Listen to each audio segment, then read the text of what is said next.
So, you want to be an animator? Oh, you sweet summer child.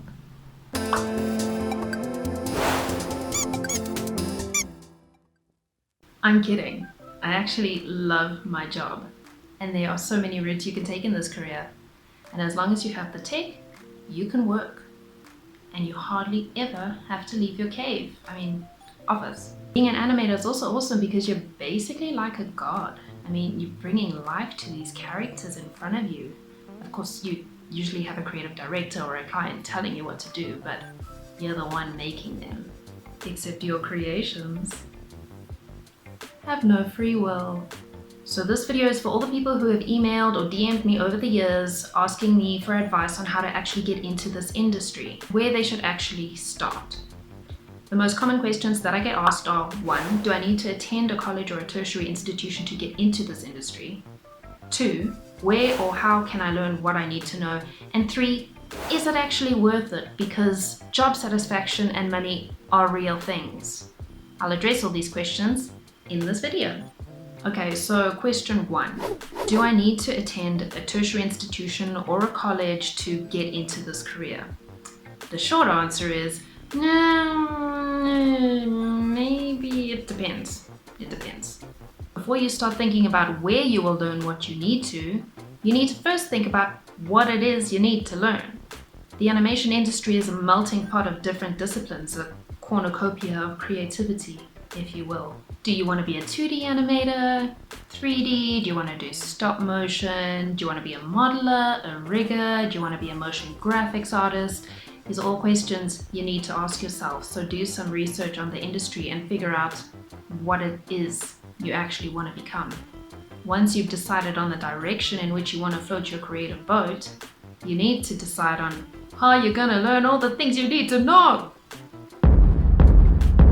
There is software you need to learn. There are principles and basics. There are workflows and pipelines. Thinking about these things, you need to decide if you want to attend a tertiary institution full-time, or if you want to do some part-time courses, or if you're going to do an online course, or if you want to just try and self-learn. And you can also supplement these by finding a mentor who can give you some guidance too. You can also keep watching my videos because I'll be doing follow-ups on other details in the industry and getting into it. So don't forget to like this video and subscribe to my channel so you don't miss any of those follow-ups.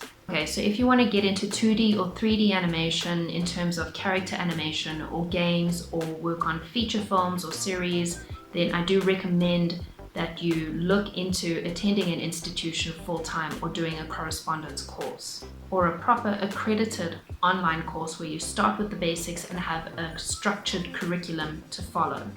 That is not something you will find it easy to teach yourself, and to eventually be good enough to be hired, you're going to need that foundation, you're going to need that guidance, and you're going to need all that practice that a full-time course gives you. In my experience, in all the years since I was a student, and now when interviewing and hiring people and managing people, you can see those who don't have those basics and that foundation and those principles, and there are huge contrasts between the people who do have that and the people who don't. So I'm not saying that if you can't afford to attend a tertiary institution that there's no way you can get into this career or ever do 3D character animation or anything like that. I'm just saying, if you have the opportunity to do it or the means, then it's definitely something you need to think seriously about. Unfortunately, a lot of the time when people are teaching themselves, they think that they can just jump into learning the software. So they'll open up a package and they'll do a few tutorials on how to 3D model or how to rig a character or how to make a character move, but they are lacking those fundamentals that are so important in being a good animator. And that's not something that you can really learn on the fly once you have a job, because you need to get that job in the first place. So if you are going to go down the route of teaching yourself, please do yourself a favor, look into the fundamentals, look into the principles of animation, as well as workflows and pipelines. You also need to think about what you want from this career in terms of, do you want to work for a company permanently? Do you want to freelance? Do you want to work at different places on a contract basis? Do you want to start your own business? These are all things that you really need to think about when you're thinking about where you're going to study and what you're going to focus on. You also need to decide if you want to specialize or generalize. There are pros and cons to both, and this will also dictate where you study. Or if you decide to teach yourself, it will dictate what content you focus on. If you're not sure, then generalizing is a good place to start because you can decide further down the line what you want to focus on. And that brings me to question 2. How can I learn what I need to know? Now, you would think, duh, now you go to a college or a varsity or whatever course you chose and that's how you learn. But it's not always that simple and cut and dry, especially for people who are just kind of coming into this vast industry and looking at how they can get into it without actually knowing all the nuances and different disciplines and branches that they are. Hopefully this can help you a little bit. If you know that you only want to focus on 3D animation and the production behind 3D animation, then look into the animation school. They've got campuses in Johannesburg and Cape Town, and they have a great reputation. The work coming out of there is really good. You would have to attend full-time at the campus to get a diploma, otherwise they do have short courses available. Learn 3D is also great, and they have a few options in the animation field available. There's 2D animation and illustration, they've got 3D design visualization, 3D and VFX, and then also 3D animation and games design. They also have part-time and correspondence courses available, and they've got a Midrand and a Cape Town campus. Another option is Open Window, where you can get a Bachelor of Film Arts in Animation, and you can major in 3D animation, game design, and motion design. There are other options also like Boston Media House. I think you can do an elective specialization in animation there. And you can also look at NAMISA, which has a 2D animation course and a 3D animation and visual effects course. Online options are Animation Mentor. You will learn everything you need to know there, seriously. They also have a lot of free resources there that you can look into too. Even if you're not a student, you can make use of that. There's also CG Spectrum, which also offers some free resources, as well as Anim School, and you can also check out Udemy courses. There are so many online resources and courses out there, you just need to check them out for yourself. These are just a few that you can take a look at that are reputable. If you absolutely can't afford any sort of course, then look into mastering the basics and principles of animation first, before you start trying to jump into learning software or animating a fully rigged character by yourself. And for anyone starting out in animation, let me tell you a little something. This book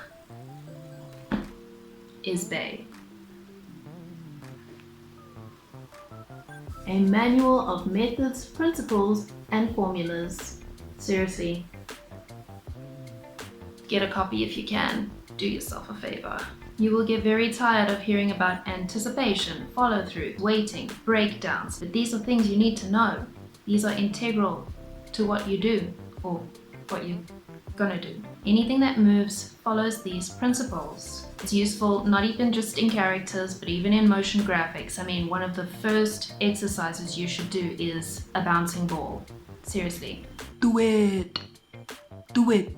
Now, if you want to become a motion graphics artist, teaching yourself is a bit easier. I suggest learning After Effects because that is an industry standard. Unfortunately, most places use it. You can do tutorials. You still need to know like the basics and principles of animation, follow through, anticipation. Now, I am a generalist. I studied animation and new media. As a generalist, you start out with this foundation in everything, basically, and then you have the option to later down the line focus or specialize on something if you want to, but at least you have that foundation in everything else. There are also more avenues open to you in terms of getting a job, especially here in South Africa. And there are also more freelance opportunities open to you because you can do so many different things. I love being a generalist because at the moment, on any given day, I could be working on a motion graphics project, I could be doing 3D, I could be doing character design, I could be working on some VR stuff, I could be working on a game, I could be making an AR filter.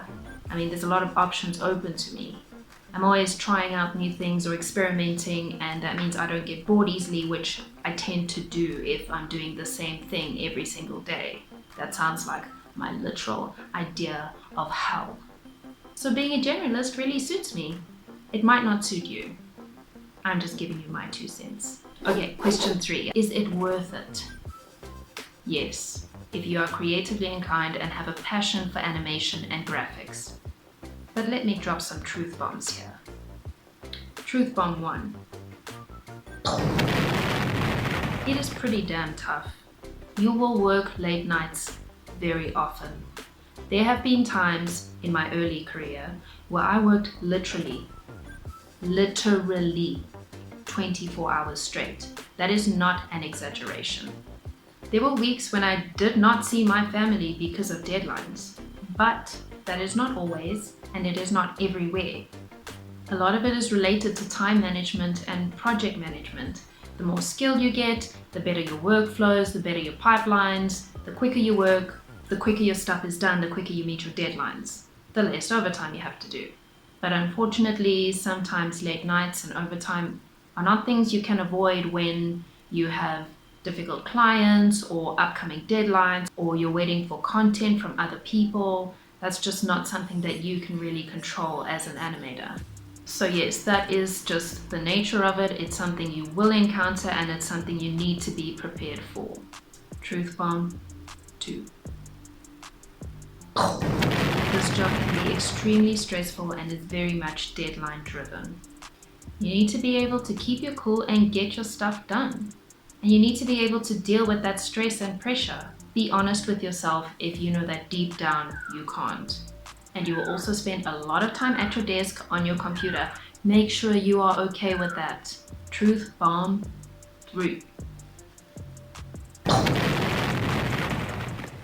Money-wise, it can be difficult getting what is considered a good salary for a lot of people. Unfortunately, in this country and this economy, jobs are difficult to get and they are difficult to keep. And people are willing to work for low pay just to put food on the table. This means that companies know that they can lowball you, so industry standards are pretty low and retrenchments are high, especially now. It is tough out there, guys. But if your showreel is really good quality, if you work really hard, practice a lot, make sure to upskill yourself as much as possible, you will get a job. There's a lot of room for growth in this industry, and of course you can climb the ladder, you can become an HOD, you can even branch out and concentrate on trying to become a creative director.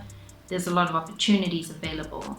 If you freelance, rates are usually about $2,500 a day or $250 to $300 an hour. That's the standard from mid-level to experienced animator. Really experienced animators obviously can charge more than that. I cannot express enough to you how competitive it is out there though. So you need to make sure that your work is at the right standard and quality to actually get hired.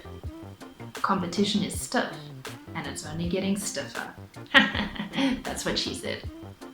Now, I'm sorry if my truth bombs got a little heavy back there. I don't want to be a downer or anything, but these are things that I wasn't told before I started, and luckily I'm chilled with all that stuff that I mentioned, but it did take some adjustments, and I know a lot of people who've actually, quit this career because of the things like the overtime and the deadlines and the money, and it's all real things you're going to face. And I do think that it's important to be honest and to go in with your eyes wide open and know what you're going to be facing.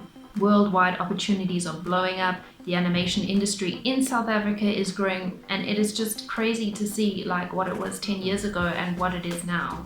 I'm really excited to see where it all leads, and I'm really excited to bring all of you guys on that journey with me. My next video will be tips and advice for students just leaving varsity and animators entering the industry. Please remember to like and subscribe to my channel to keep updated. Love ya.